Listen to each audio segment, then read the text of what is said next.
Hi, this is Vi from Scrappy Mania, and today I'm going to show you how to create some earrings and a bracelet that will go along with the pendant. If you have purchased this pendant, this is a beautiful pendant from Premier Designs, and this is the Byzantine one, and I'll put the link to it. My friend Vonnie Bayard, she is a Premier Design consultant, and if you're interested in purchasing this pendant, I'll put the link below and you can get a hold of her, and she is more than happy to help you with this pendant. And plus you can see other things that she has on her website in case you do want to get some of these. And I love the pendant because it's so versatile. You can create your own necklace and use this and for a lot of different necklaces. And it comes with this chain. So the pendant comes with this chain, and it just fits lovely. And the good thing about the pendant, that it's magnetic, so I love that. And you can put it anywhere. You can either use it in this chain, or you can even make a necklace with this and put that there, or anything you want. You can create your own necklace and use the pendant, and I love it. Now, I bought this for my friend. She's having a birthday and she loves the color purple. So I decided to get her this beautiful necklace. But then I decided I wanted to make something handmade too, because even though this is beautiful and she'll love that, I would like to gift her something that is made with my heart. So I want to make her a handmade bracelet and earrings to go along with this pendant. So I got some beads here, and I'm trying to decide which beads will go perfect for here. So these, I think they look very nice for drop earrings. And I'm not sure if I want to use the purple. She loves purple. So I'm not sure if I want this one or the more clear one. So I think I'm going to use this clear one because I like that better. Or I might even create her two different types so she can use either one or the other. So let's go ahead and bring that along. So I'm going to use, I think I'm going to like this one. Okay, so I'm going to use that one. And then what I want to do is I'm going to go ahead and use these nice little rhinestones. I think they're going to dangle from underneath like that. Very delicate, beautiful. I think it's going to look very lovely like so. Okay. And let me bring over a jewelry so we can look at it up close. So I got a jewelry board, and I think this is what I'm going to create. So I'm going to put those two and then these two together. And I might put something, let me bring you closer. See how nice that looks? And let's see how beautiful it's going to look against the pendant. Very lovely. So then let's see what else I want to use.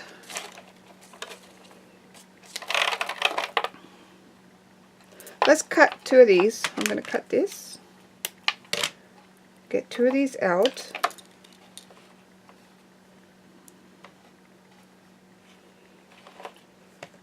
I don't know if that's too much crystal. I think it might be a little too much. We may use this for the bracelet. So let's go ahead and look for some findings. I got these findings, and I want to make sure that I get a finding that's going to coordinate with the pendant. So let me put the pendant here, because this is our inspiration piece. So I'm going to open this up, and let's look and see what kind of earrings I have. Ooh, look at that. Wouldn't that just look marvelous with a little heart, and it goes with the pendant? I think that is lovely. We can do that. Little chandelier. Or if we want to be more delicate, maybe this one.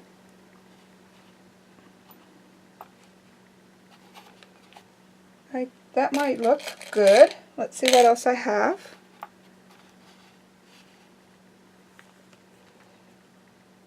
Or we can make it, let's see what else I have here.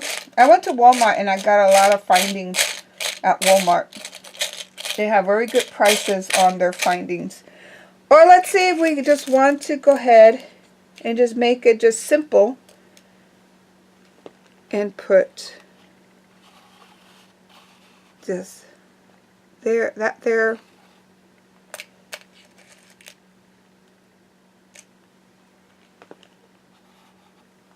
And that there. And even though this is gold, I'm going to take the loop out. Let me see if I have any silver ones. Oh, I do have some silver ones. I think I want to do silver. So let's take away the gold findings. I bought these at Hobby Lobby. They were on sale for a couple of bucks. So I got these.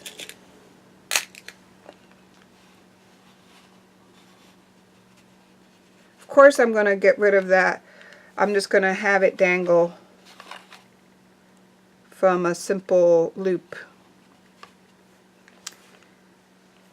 And let's bring that back. I think that's going to look very lovely. It looks very nice.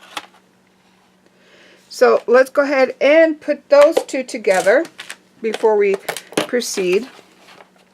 So I'm going to bring my tools. Let's go ahead and find my tools. Okay.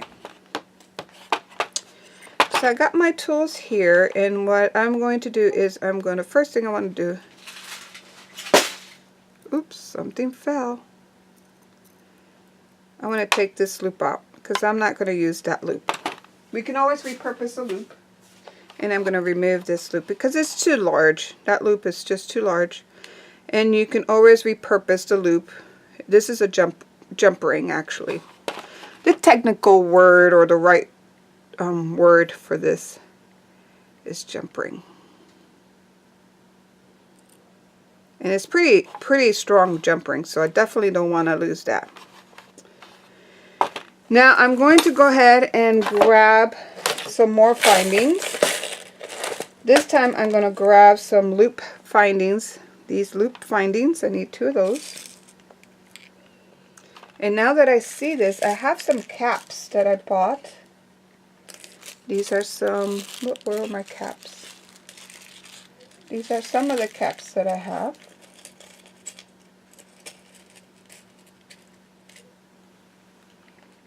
No, I don't want the caps.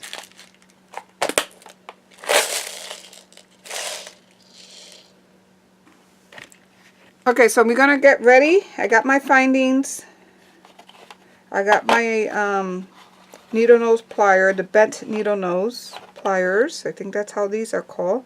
These are by Beadsmith, and this one's by Beaterlong.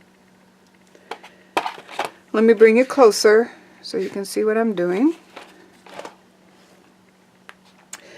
The first thing is I'm going to take my wire, and I want the opening to be in the back. So I'm going to take both of my pliers and then just opened, just slightly open, just enough so I can bring in my gem. And I want the gem to, I want the opening to be in the back, and so I need to place my gem with the rhinestone facing the front. And actually I need to open this more. See how it's opened? Okay, hope you can see that. Put my gem. So I want to make sure that my gem is facing away from the opening. Then I'm going to close this.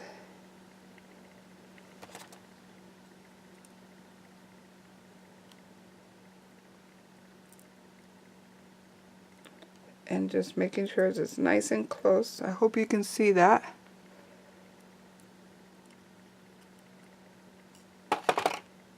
And I'm going to straighten it out a little because it bended.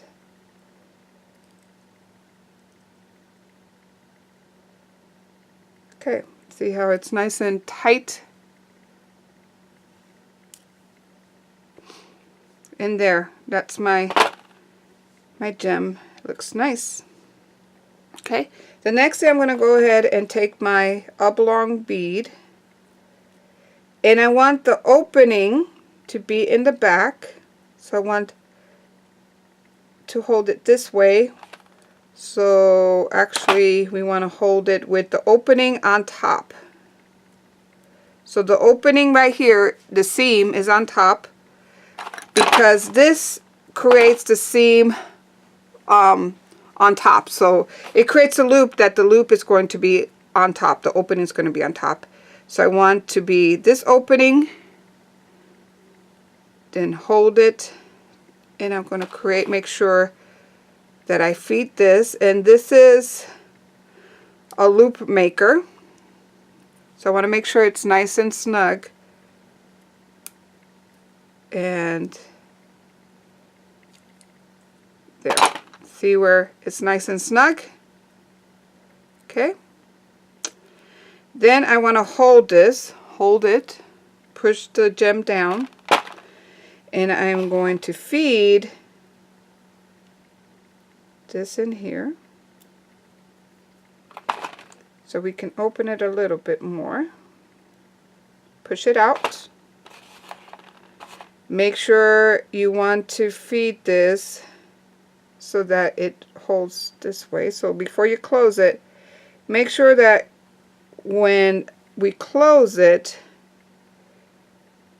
that it faces the right way. So I think that's good like that.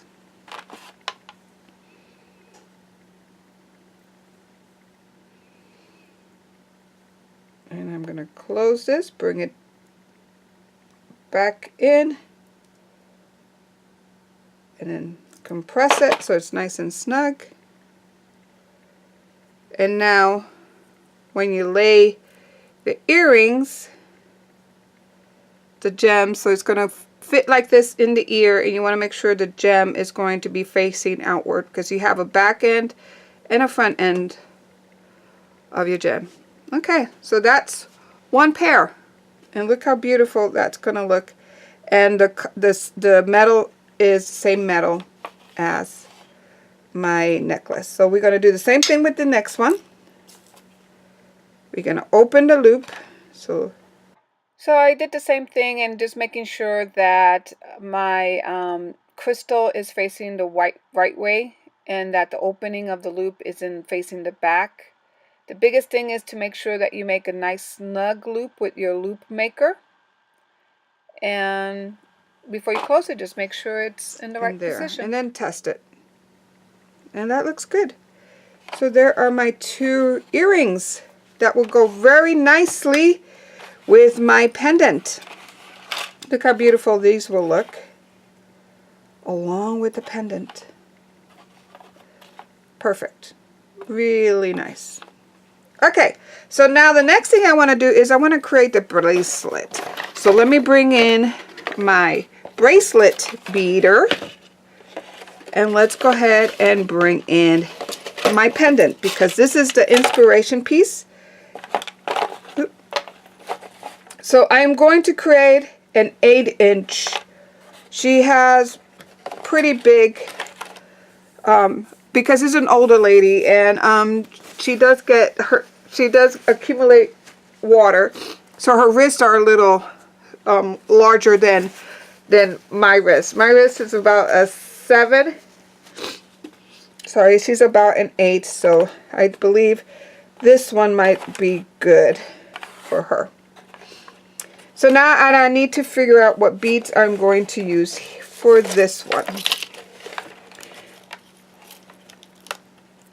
Let me bring out my beads here. See what we got. And it'll probably be a good idea to maybe bring some of these in here. Let's see. Is this the one I opened? Yeah. There's some in here.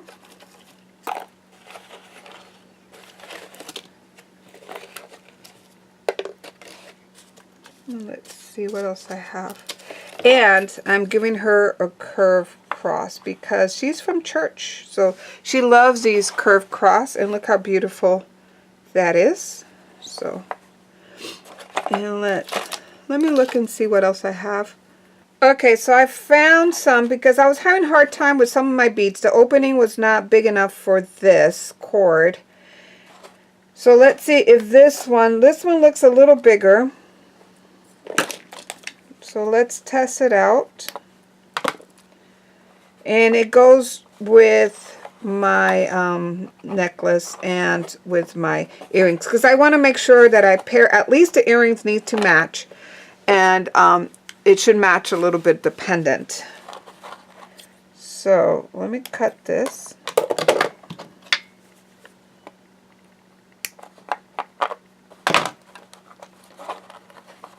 Wow, they really made sure that this thing did not move or did not get loose.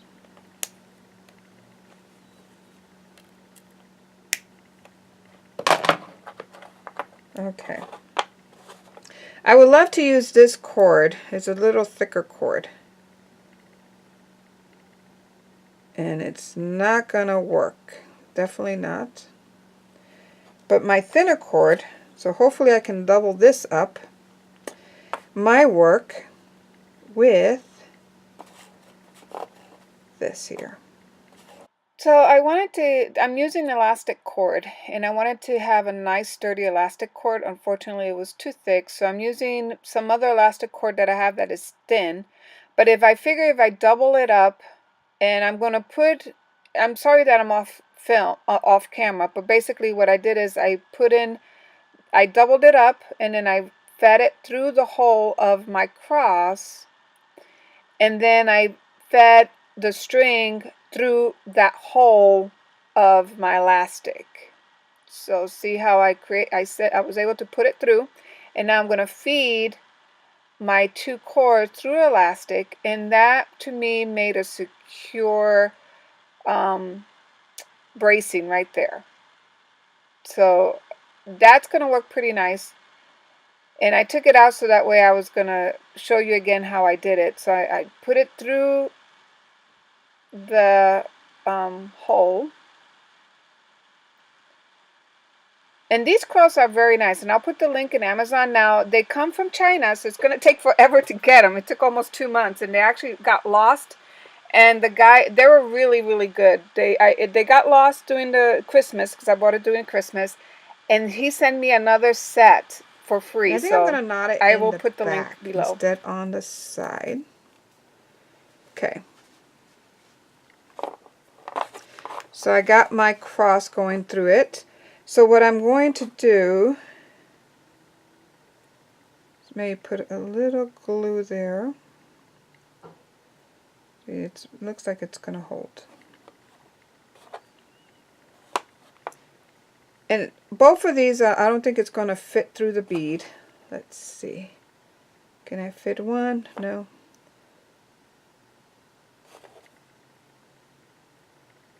I would love to feed both of these through the bead.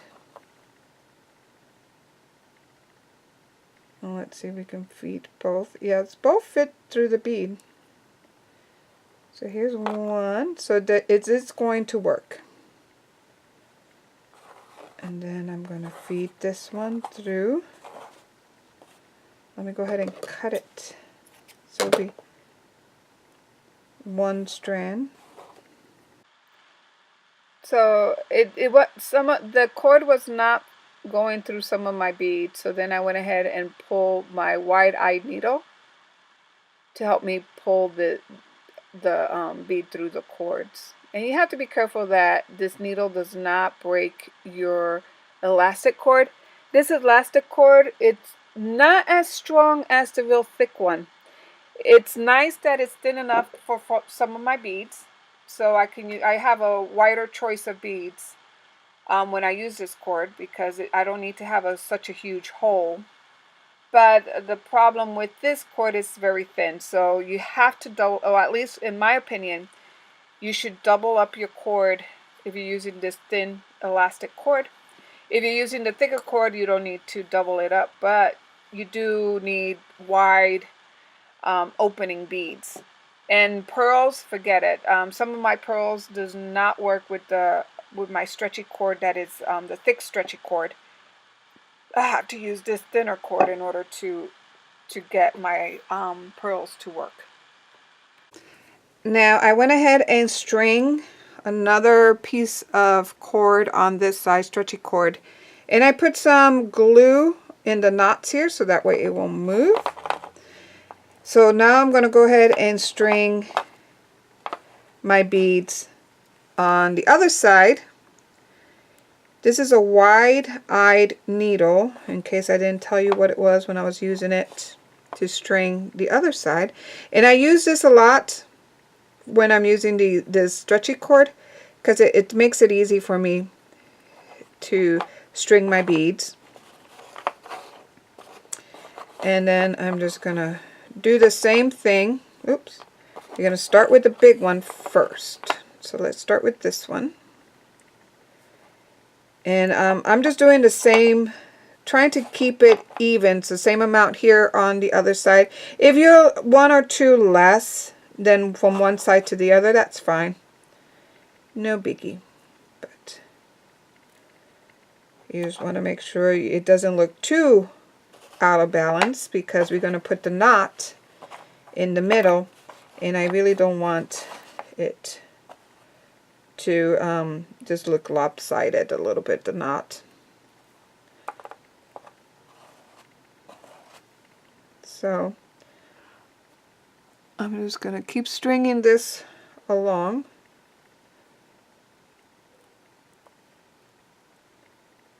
Being careful not to shred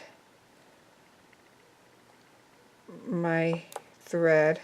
Some of these, the dimensions inside the bead, some of these beads are not the same size.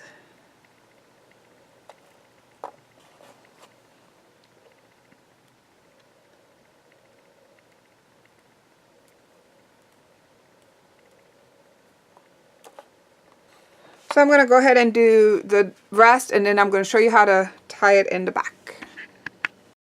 Okay, so I went ahead and I'm done because I don't want to put too many, but see how that looks pretty nice. It's going to be perfect because it's about 8 inches. So now I'm going to go ahead and tie this. So what you want to do, you want to tie one string first. So let's tie.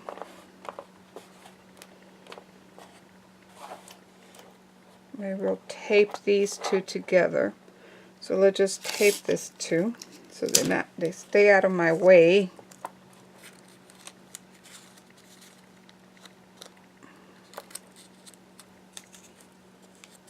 Okay.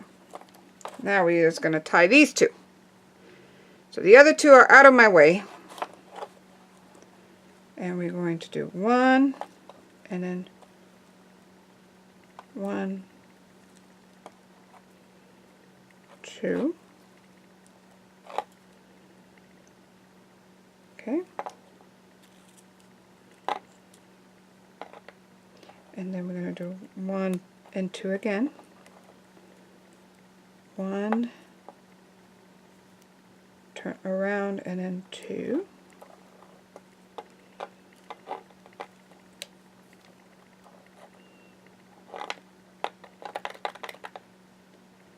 Okay, now we're going to take these two and do the same thing.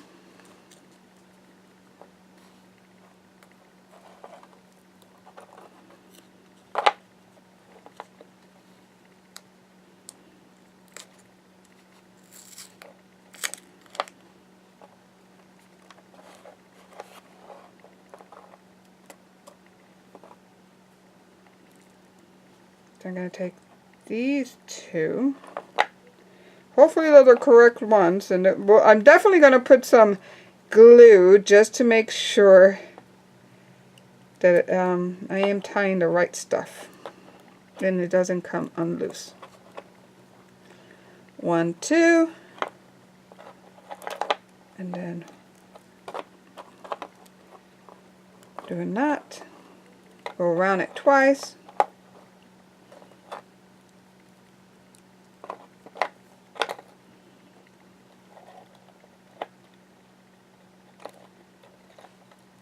and before I cut everything, let's go ahead and put some glue right there.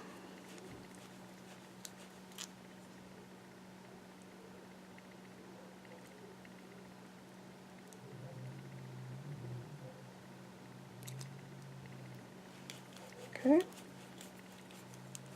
I'm just using Gorilla Glue, Super Glue by Gorilla.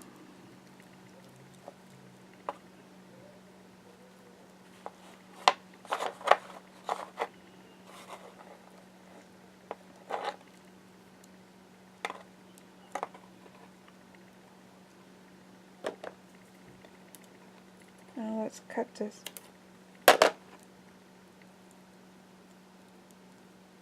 It's not going to fit in there, but not the greatest job. But you know what? I might put a crimp. What do you think about a crimp on there? Let me look and see. I might end up keeping that one. But let's see. I do have some crimps. And how about we put a crimp in the back? We'll pretend that it was meant to be. That was the design that I was going for. But see, you don't even see it. So let's go ahead and put a crimp right there. So you put the crimp there. Then you use some pliers. And you close the crimp on your knot.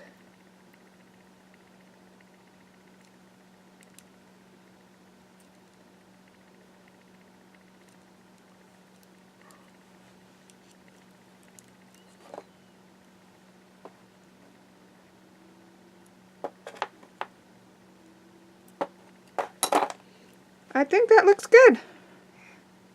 Looks good. We'll pretend we did that on purpose and you don't really see it. Then hopefully it will fit her. Yep, it will fit. And see, she has a pretty little bracelet. So let's go ahead and... So here I'm done with this. And look how beautiful the bracelet looks. You can hardly see the clam that I put on there, the knot, or whatever they call it, the knot cover. You don't really see it that much, but see, that's beautiful, and it's going to fit her perfectly, so that way with her wrist.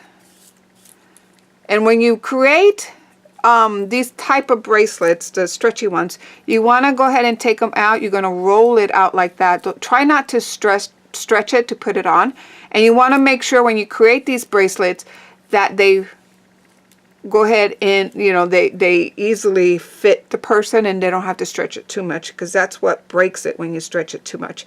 But since I put double cord on this, I think it's going to last for a while. And I might even put a little charm on here. I think I'm thinking about putting a charm. And then these are the earrings. Look how beautiful those earrings are. I don't know if you can really see it, but they're so they move too much, but see how beautiful, and that will work really nicely. It really goes together with the bracelet, and then everything together goes beautifully with this pendant. And if you want this pendant, this is a beautiful, beautiful pendant that not only can be used on this chain, but you can take it off and use it with any other chain because it's magnetic. See? So if you want this pendant, this is the Byzantine pendant. I'll put the link. My friend Vonnie Bayard is a premier design consultant, and she can get you the pendant and any other jewelry that you see on that website. They're gorgeous. I use them. I use them for church. and it really dressed me up. I mean, I can use a simple little t-shirt or a shirt that it doesn't have too much to it. I put one of these things on, this jewelry, and it's just beautiful. So, and that also has inspired me to create some of my pieces to go along with her jewelry, because it really makes a statement. So I hope you liked this video, and thank you for watching. Bye now.